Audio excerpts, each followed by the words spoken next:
ಇದೇ ಅಧಿಕ ಮಾಸದಲ್ಲಿ ಈ 4 ವಸ್ತುಗಳನ್ನು ಸಹ ನೀವು ಯಾರಿಗೂ ಸಹ ನೀಡಬಾರದು.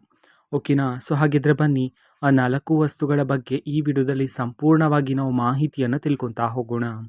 ವಿಡಿಯೋವನ್ನು ಸ್ಟಾರ್ಟ್ ಮಾಡ್ತೀನಿ. ಅದಕ್ಕಿಂತ ಮೊದಲು ನೀವಿನ್ನೂ ನಮ್ಮ ಚಾನಲ್ಗೆ ಸಬ್ಸ್ಕ್ರೈಬ್ ಮಾಡದೇ ಇದ್ರೆ ಈ ಕೂಡಲೇ ಚಾನಲ್ಗೆ ಸಬ್ಸ್ಕ್ರೈಬ್ ಮಾಡ್ಕೊಳ್ಳಿ ಮತ್ತು ಲೈಕ್ ಮಾಡಿ. ಸೊ ಈಗ ನಾವು ಇನ್ಫಾರ್ಮೇಷನನ್ನು ತಿಳ್ಕೊತಾ ಹೋಗೋಣ. ಹೌದು, ಈಗ ಅಧಿಕ ಮಾಸ ಆದರೆ ಇರ್ತಕ್ಕಂಥದ್ದು. ಇದೇ ಅಧಿಕ ಮಾಸದಲ್ಲಿ ಈ 4 ವಸ್ತುಗಳನ್ನು ಅಪ್ಪಿತಪ್ಪಿ ಯಾರಿಗೂ ಸಹ ನೀಡಬಾರ್ದಾಗಿರುತ್ತೆ.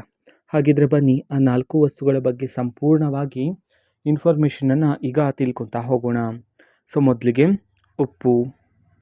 ಉಪ್ಪನ್ನು ಲಕ್ಷ್ಮೀ ದೇವರ ಸ್ವರೂಪ ಎಂದು ಹೇಳಲಾಗುತ್ತೆ. ಆ ಕಾರಣದಿಂದಾಗಿ ಇದೇ ಅಧಿಕ ಮಾಸದಲ್ಲಿ ಯಾರಿಗೂ ಸಹ ಉಪ್ಪನ್ನು ನೀಡಬಾರದು ಅಂತ ಹೇಳಿ ಪುರಾಣಗಳಲ್ಲಿ ಉಲ್ಲೇಖಿಸಲಾಗಿದೆ. ನಂತರ ಎರಡನೆಯ ವಸ್ತು ಎಣ್ಣೆ. ಹೌದು, ಎಣ್ಣೆಯನ್ನು ಸಹ ಯಾರಿಗೂ ದಾನ ಮಾಡಬಾರದು ಅಂತ ಹೇಳಿ ಪುರಾಣಗಳಲ್ಲಿ ತಿಳಿಸಿರ್ತಕ್ಕಂಥದ್ದು. ಅದು ಸಹ ಇದೇ ಅಧಿಕ ಮಾಸದಲ್ಲಿ. ನಂತರ ಮೂರನೇ ವಸ್ತು ಹಾಲು ಮತ್ತು ಮೊಸರು.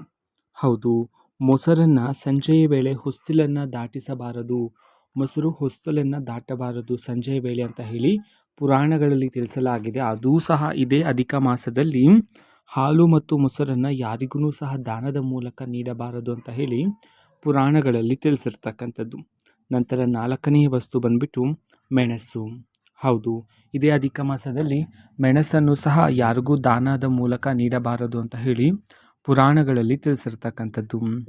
ಓಕೆನಾ? ಸೊ ಇದು ಇವತ್ತಿನ ಒಂದು ವಿಡಿಯೋ. ಈ 4 ವಸ್ತುಗಳನ್ನು ಇದೇ ಅಧಿಕ ಮಾಸದಲ್ಲಿ ಅಪ್ಪಿತಪ್ಪಿನೂ ಸಹ ಯಾರಿಗೂ ನೀಡಬಾರ್ದು ಅಂತ ಹೇಳಿ ಪುರಾಣಗಳಲ್ಲಿ ಉಲ್ಲೇಖಿಸಲಾಗಿದೆ.